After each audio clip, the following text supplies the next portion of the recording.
नमस्कार दोस्तों, मैं सत्येंद्र शर्मा स्वागत करता हूं आप सभी का ऑनलाइन प्लेटफॉर्म पे। शुरुआत करते हैं। शुरुआत करने से पहले इंट्रोडक्शन दे देते हैं।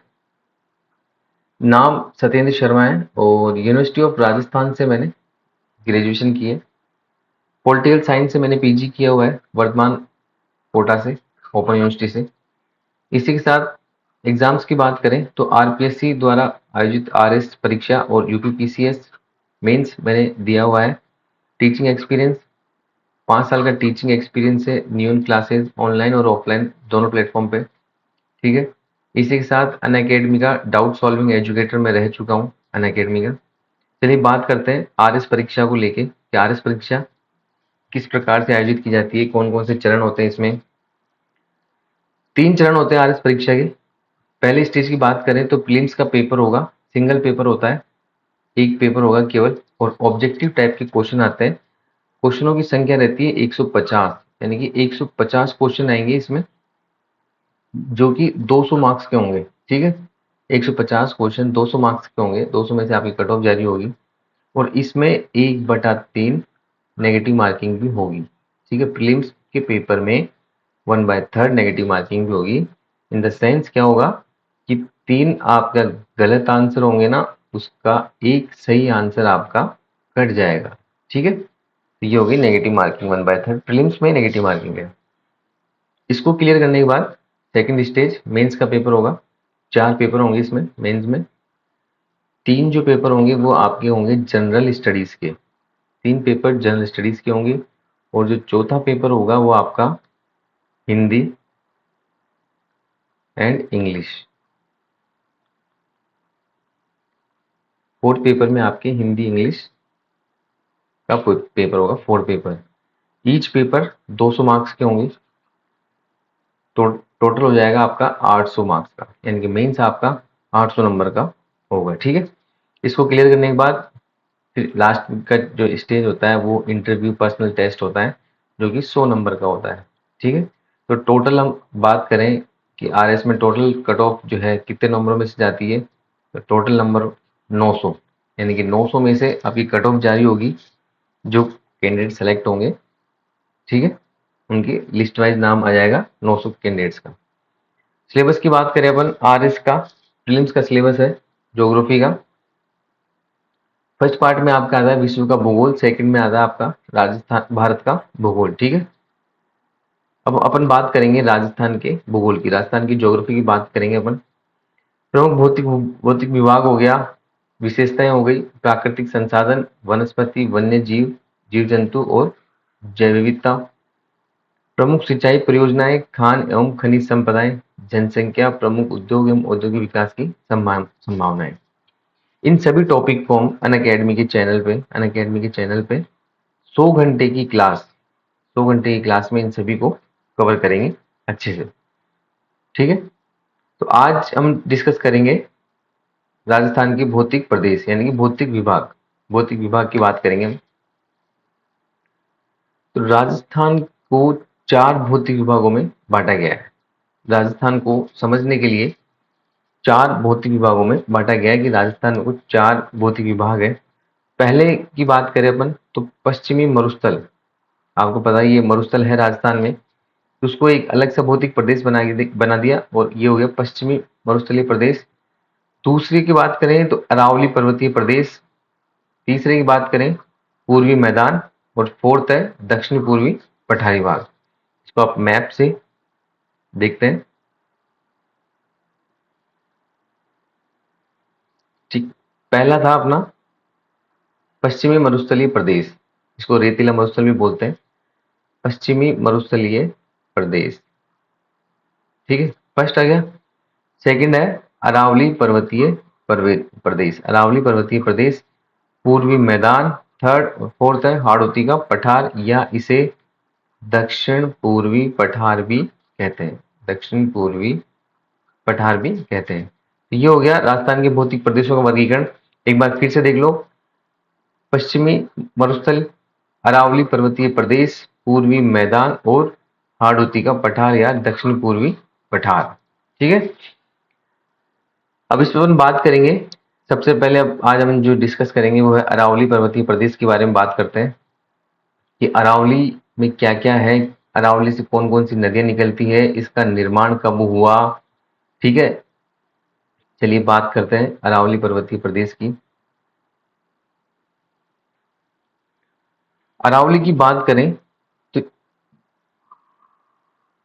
इस प्रकार से अरावली है यहाँ पे। ठीक है, यह विश्व की सबसे प्राचीनतम पर्वतमाला है, विश्व की सबसे प्राचीनतम पर्वतमाला है अरावली जो है, विश्व की सबसे प्राचीनतम पर्वतमाला है। इसका निर्माण काल, इसका निर्माण काल कौन सा है, इसका निर्माण काल है प्री कैम्ब्रियन। प्री कैम्ब्रियन काल में अरावली का निर्माण हुआ था। कई बार एग्जाम में पूछा गया है, कई बार क्या होता है, चारों भौतिक प्रदेशों को लिख देते हैं और सुमेलित करो वाला क्वेश्चन पूछा जाता है कि मरुस्थल का निर्माण किस काल में हुआ, अरावली का निर्माण किस काल में हुआ, और पूर्वी मैदान का और दक्षिण पूर्वी पठार का निर्माण किस काल में हुआ। ठीक है, तो सभी के काल याद करना बहुत जरूरी है।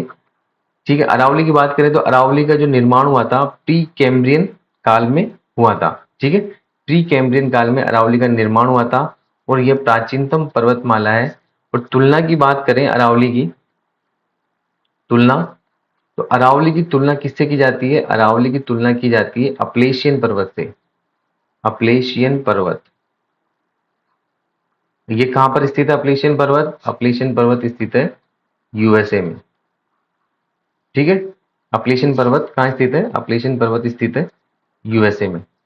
चलिए अब शुरुआत की बात करें अरावली की, कि अरावली राजस्थान में कहां से शुरू होती है।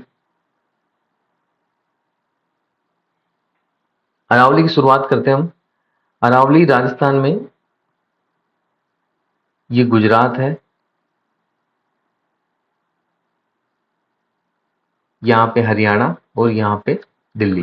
ठीक है, अरावली की शुरुआत गुजरात के पालनपुर से होती है, गुजरात के पालनपुर से शुरू होती है और दिल्ली की रायसीना पहाड़ी, दिल्ली की रायसीना पहाड़ी, यहाँ पे जो है राष्ट्रपति भवन बना हुआ है, राष्ट्रपति भवन।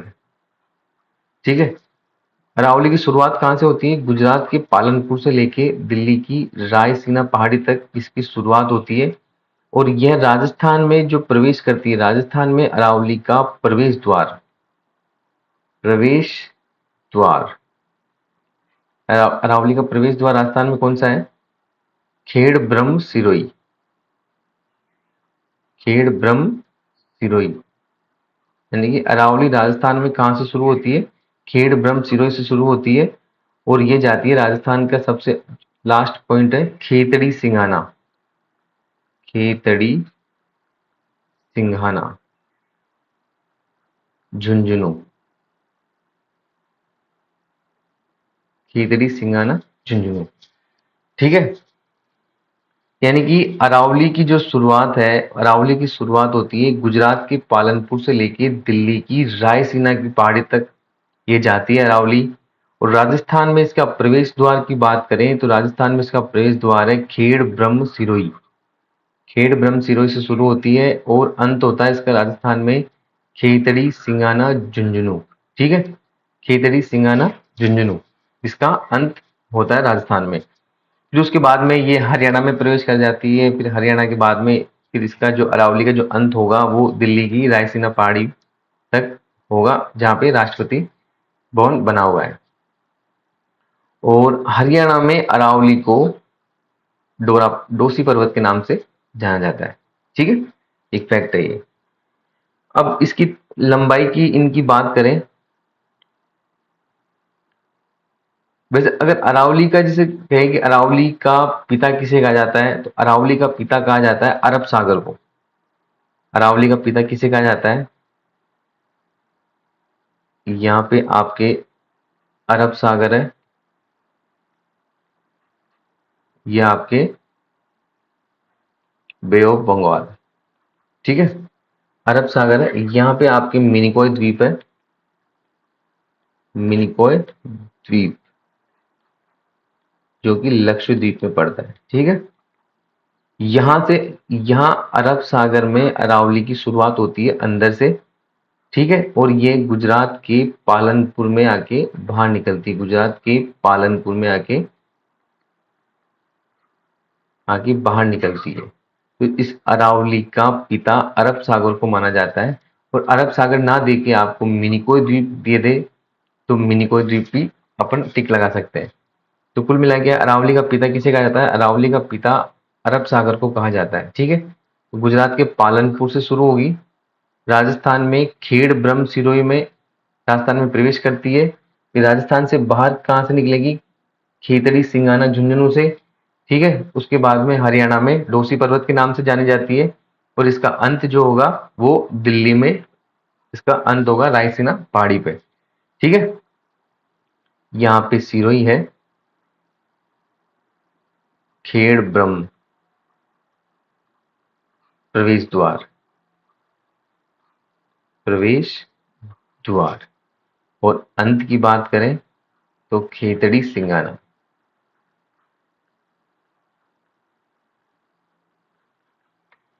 ठीक है, चलिए आगे बात करते हैं।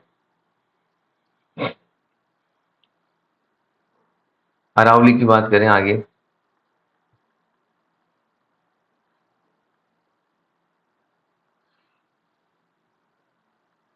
लंबाई, अरावली की कुल लंबाई, अरावली की कुल लंबाई है 692 किलोमीटर। तो कुल लंबाई कहां से कहां तक है? गुजरात के पालनपुर से दिल्ली तक, ठीक है। गुजरात के पालनपुर से दिल्ली तक अरावली की कुल लंबाई है 692 किलोमीटर। और राजस्थान में कितनी है इसकी?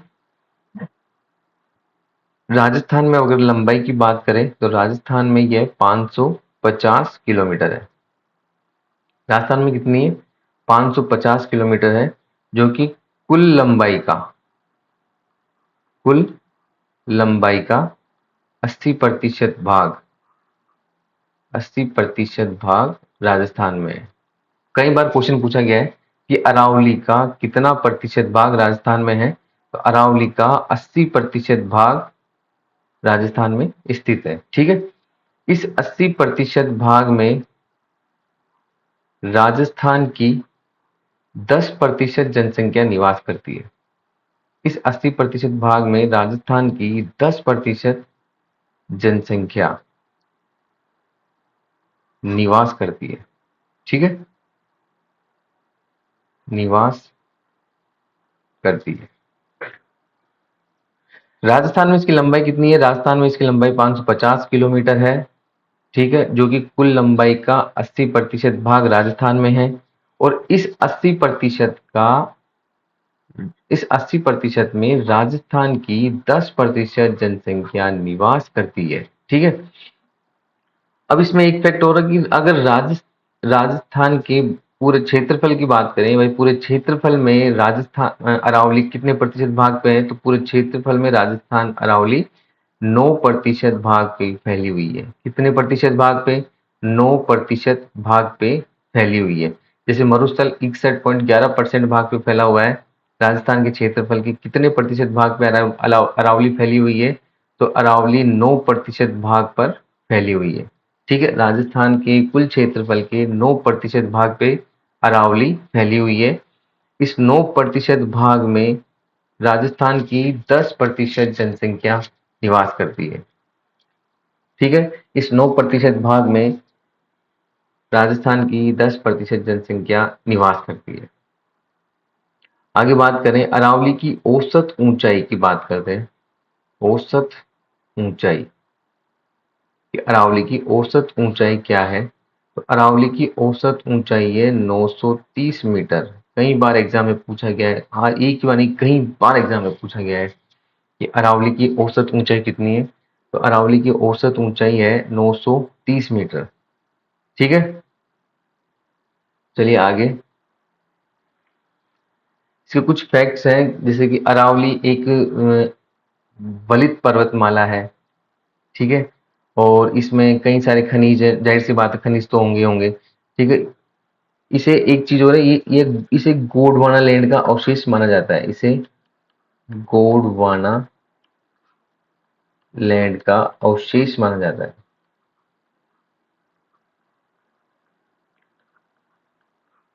ठीक है, दूसरा, इसमें धारवाड़ प्रकार की चट्टानें पाई जाती है। अरावली में कौन सी चट्टानें पाई जाती है? धारवाड़ चट्टानें। धारवाड़ प्रकार की चट्टानें पाई जाती है अरावली में। ठीक है, और यह प्राचीनतम वलित पर्वतमाला है। प्राचीनतम वलित पर्वतमाला, प्राचीनतम वलित पर्वतमाला है। ठीक है, नेक्स्ट बात करें, अरावली की तुलना की बात कर लेते हैं कि अरावली की तुलना।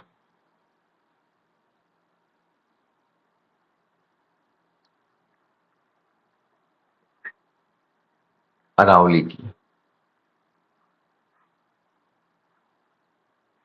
अरावली की तुलना जो है तीन चीजों से की जाती है। पहला हो गया पर्वत, ठीक है, दूसरा हो गया वाद्य यंत्र, वाद्य यंत्र, और तीसरा हो गया अंग, यानी कि शरीर के किसी अंग से भी अरावली की तुलना की जाती है। पर्वत की बात करें तो अरावली की तुलना किस पर्वत से की जाती है? पहले बता चुका हूं मैं स्टार्टिंग में, अपलेशियन पर्वत से।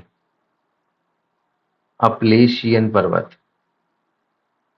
अरावली की तुलना अपलेशियन पर्वत से की जाती है, जो कि यूएसए में स्थित है। ठीक है, वाद्य यंत्र की बात करें, वाद्य यंत्र यानी कि अरावली की तुलना किस वाद्य यंत्र से की जाती है, यानी कि उसकी शेप होती है एक, इस वजह से तुलना की जाती है। तो अरावली की जो तुलना की जाती है वो तत्व वाद्य यंत्र से, तत्व वाद्य यंत्र से अरावली की तुलना की जाती है। जैसे तानपुरा या तंदुरा, इससे क्या हुआ, भट इसमें तत्व वाद्य यंत्र से भरथरी की कथा सुनते हैं, अगर आपको याद हो, पता हो तो। भरथरी की कथा सुनी जाती है तत्व वाद्य यंत्र से। ठीक है, अपने को ध्यान रखना, अरावली की तुलना किस वाद्य यंत्र से की जाती है? तत्व वाद्य यंत्र से। पर्वत कौन सा है? अपलेशियन पर्वत है। अब अंग की बात करते हैं, भाई अरावली की तुलना किस अंग से की जाती है? तो अरावली की तुलना की जाती है कान से। अरावली की तुलना की जाती है कान से, क्योंकि अरावली जो है राजस्थान में कर्णवत रूप से फैली हुई है। कर्णवत रूप से फैली हुई है। ठीक है, लगभग लाइक इस प्रकार से फैली हुई है, बीच में सकड़ी है, लास्ट में से चौड़ी सी हो जाती है। ठीक है, ये दक्षिणी अरावली हो गई, ये मध्य अरावली, और ये उत्तरी अरावली। ठीक है, इसको करने से पहले एक बार अपन देख लेते हैं कि अरावली से कौन कौन सी नदियां निकलती है। अरावली से निकलने वाली नदियां, आज पीपीटी नहीं बनाई मैंने इसमें। ठीक है, अरावली से निकलने वाली नदियां,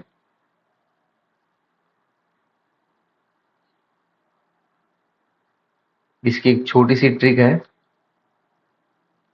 ट्रिक बता देता हूं मैं आपको। अबे बना सासू को खा ले। ठीक है, अबे बना सासू को खा ले, ये अरावली से निकलने वाली नदियों की एक छोटी सी ट्रिक है। ठीक है, इसमें क्या होगा, जैसे अबे, बैसे, बेड़च,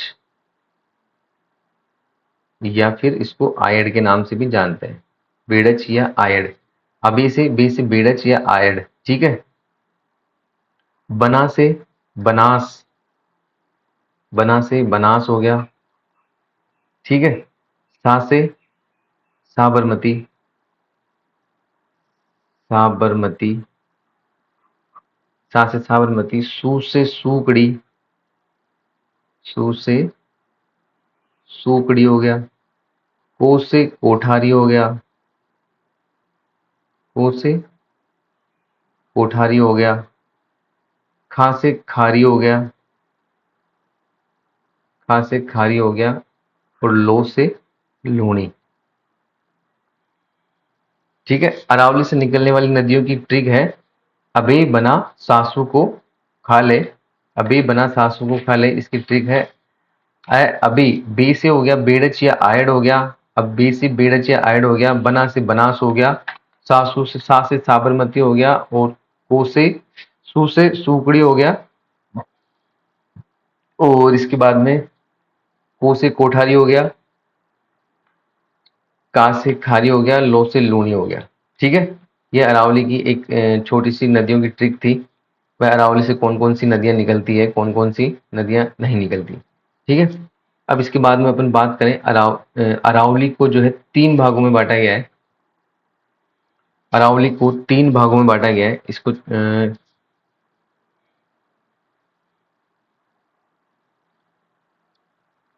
अरावली तीन भागों में, यानी कि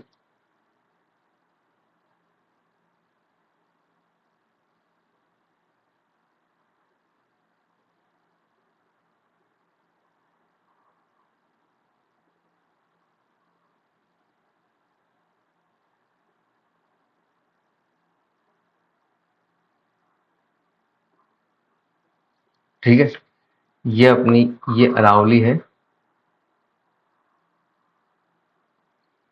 तो तीन भागों में बांटा गया है। पहला पार्ट दक्षिणी अरावली, दक्षिणी अरावली। सेकंड नंबर पे आता है मध्य अरावली, मध्य अरावली। और थर्ड नंबर पे आता है उत्तरी अरावली, थर्ड नंबर पे उत्तरी अरावली। ठीक है, तो आइए देख लेते हैं इन सबको थोड़ा थोड़ा सा। पहले अपन बात करते हैं सबसे पहले दक्षिणी अरावली की। दक्षिणी अरावली की बात कर लेते हैं। ठीक है, इसका इसका उपनाम है मेवाड़ की पहाड़ियां, मेवाड़ पहाड़ी। विस्तार की बात करें दक्षिणी अरावली के, तो राजस्थान के 4 जिलों में फैली हुई है। 4 जिले कौन से हैं? उदयपुर, सिरोही, राजसमंद और हल्का सा डूंगरपुर। हल्का सा डूंगरपुर को टच करती है बिल्कुल ऊपर, यानी कि नॉर्थ नॉर्थ साइड में। ठीक है, उदयपुर हो गया, सिरोही हो गया, राजसमंद हो गया, डूंगरपुर। ठीक है, दक्षिणी अरावली इसको मेवाड़ पहाड़ी के नाम से भी जाना जाता है। इसका विस्तार की बात करें तो इसके 4 जिलों में इसका विस्तार है, उदयपुर, सिरोही, राजसमंद, डूंगरपुर। और इसको भी अगर ट्रिक से याद करना है तो इसकी ट्रिक है राज डूंगर से उठो। राज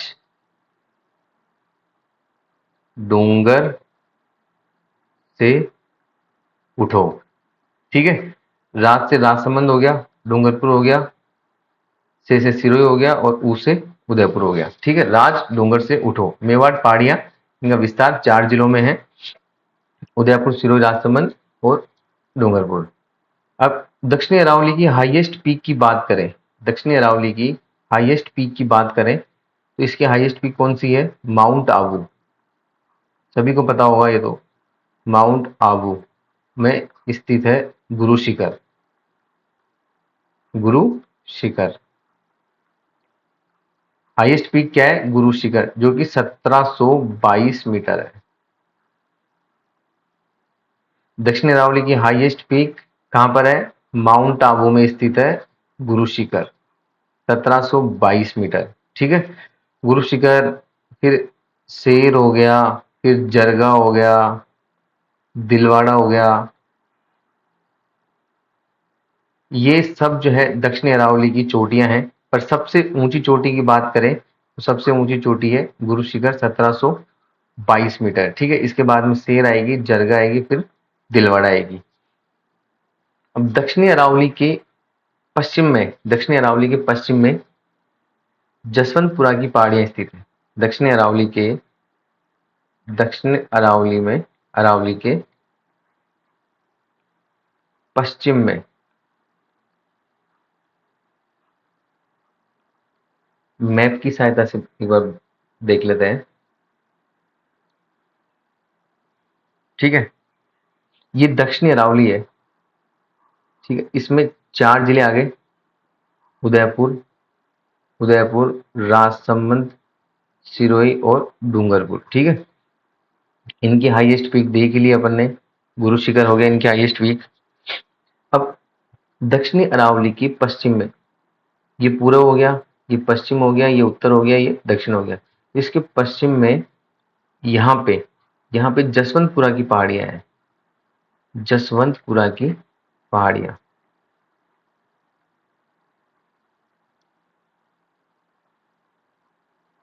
ये जसवंतपुरा की पहाड़ियां कहां पर स्थित है? ये स्थित है जालोर में।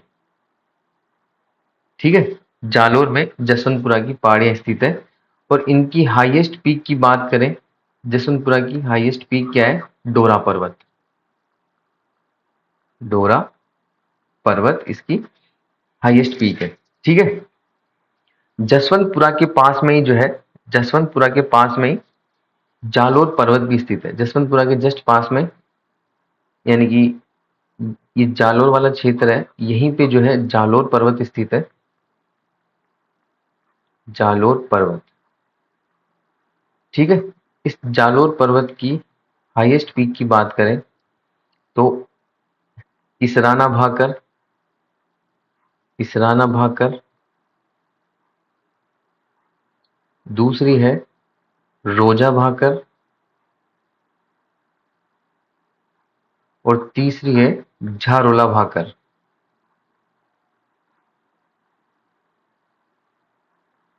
ठीक है, इसराना भाकर, रोजा भाकर और झारोला भाकर, ये जालोर पर्वत की हाईएस्ट पीक है। भाकर क्या है? अब बात करते हैं भाकर की। तो भाकर किसे कहते हैं? भाकर कहते हैं कि जो अरावली, जो पर्वतमाला, जो पर्वत होता है, वो एक तो तीखा हो, यानी कि तीखी ढलान हो। ठीक है, वो कंकरीले पत्थरों से युक्त हो, तीखी ढलान हो, वह उसे भाकर, उस वहां पे स्थानीय भाषा में उसे भाकर कहते हैं। ठीक है, तीखी ढलान को उस युक्त पर्वतीय क्षेत्र, उसको भाकर कहते हैं। ठीक है, तो दक्षिणी अरावली के पश्चिम में जसवंतपुरा की पहाड़ियां हैं, जालोर में स्थित है। इसकी हाईएस्ट पीक जो है डोरा पर्वत है। उसी के पास में जालोर पर्वत स्थित है। उसकी हाईएस्ट पीक की बात करें तो इसराना भाकर, रोजा भाकर और झारोला भाकर स्थित है। ठीक है, अब चलिए बात करते हैं मध्य अरावली की। यहाँ पे मध्य अरावली, एक मिनट।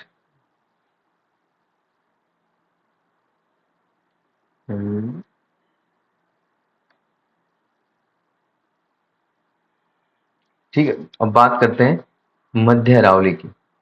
यहाँ पे मध्य अरावली, इसे क्या है? इसे मेरवाड़ा की पहाड़ियां भी कहते हैं। मध्य अरावली को, मध्य अरावली को मेरवाड़ा की पहाड़ियां भी कहते हैं। मध्य अरावली, इसे मेरवाड़ा की पहाड़ियां, मेरवाड़ा की पहाड़ियां भी कहते हैं। मेरवाड़ा की पहाड़ियां भी कहते हैं। यह मेवाड़ को मारवाड़ से अलग करती है। क्यों कहा जाता है? क्योंकि ये मेरवाड़ा की जो पहाड़ियां हैं, ये मेवाड़ को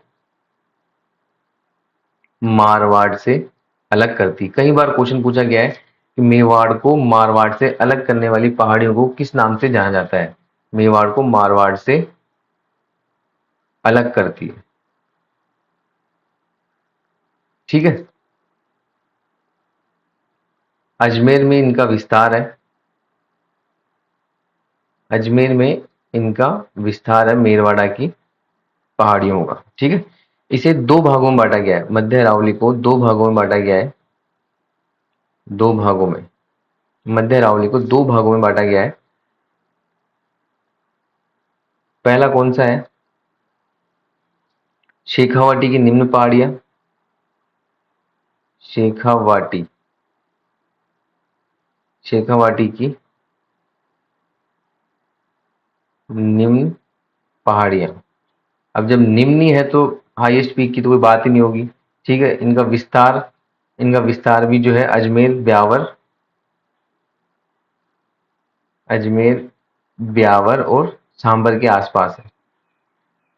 शेखावाटी की निम्न पहाड़ियां हैं, ठीक है, इनका विस्तार अजमेर ब्यावर और सांबर के आसपास है। ठीक है, दूसरी है मेरवाड़ा, दूसरा विस्तार है, दूसरा भाग है मेरवाड़ा की पहाड़ियां, दूसरा विस्तार मेरवाड़ा की पहाड़ियां। इसकी हाईएस्ट पीक की बात करें, गोरम गोरमजी या टोडगढ़, टोडगढ़ इसकी हाईएस्ट पीक क्या है, गोरमजी या टोडगढ़ है। ठीक है, तो मध्य अरावली में इतना कुछ खास है नहीं, इसे मेरवाड़ा की पहाड़ियों के नाम से जाना जाता है। मेरवाड़ा की पहाड़ियां जो मेवाड़ को मारवाड़ से अलग करती है। ठीक है, इनका विस्तार अजमेर में है। और मध्य अरावली को दो भागों में बांटा गया है, एक तो शेखावाटी की निम्न पहाड़ियां, दूसरा मेरवाड़ा की पहाड़ियां। ठीक है, तो शेखावाटी निम्न पहाड़ियां इसका विस्तार जो है अजमेर ब्यावर और सांबर में है। और मेरवाड़ा की जो पहाड़ियां हैं इसकी हाईएस्ट पीक क्या है, गोरमजी या टोडगढ़ है। ठीक है, अब लास्ट है, तीसरा पार्ट आ गया उत्तरी अरावली। थर्ड है उत्तरी अरावली। उत्तरी अरावली, इसके विस्तार की बात करें, इसका विस्तार जयपुर संभाग, जयपुर संभाग, इन जयपुर संभाग में जो जिले आते हैं, जयपुर संभाग में जो जिले आते हैं, 5 जिले आते हैं, इसमें उनका विस्तार है। ठीक है, जयपुर संभाग के जिलों में इस उत्तरी अरावली का विस्तार है। इसकी सबसे ऊंची चोटी की बात करें, सबसे ऊंची चोटी, हाईएस्ट पीक, हाईएस्ट पीक कौन सी है इसकी, रघुनाथगढ़, रघुनाथगढ़ इसकी हाईएस्ट पीक है। ठीक है, रघुनाथगढ़ इसकी सबसे हाईएस्ट पीक है। तो ये हो गया उत्तरी अरावली। इसके अलावा और भी है छोटी मोटी, सामोद हो गया, कई सारी और भी छोटी मोटी चोटियां हैं। तो ये उत्तरी अरावली की हाईएस्ट पीक है। जयपुर संभाग के 5 जिले, जयपुर जैसे कि जयपुर हो गया, दौसा, सीकर, झुंझुनू और अलवर। ठीक है, ये जयपुर संभाग के जिले हैं, इसमें उत्तरी अरावली का विस्तार है। ठीक है दोस्तों, फिर आज के लिए इतना ही। फिर आगे जो है नेक्स्ट, आगे यहीं से अपन जारी रखेंगे। So thank you so much.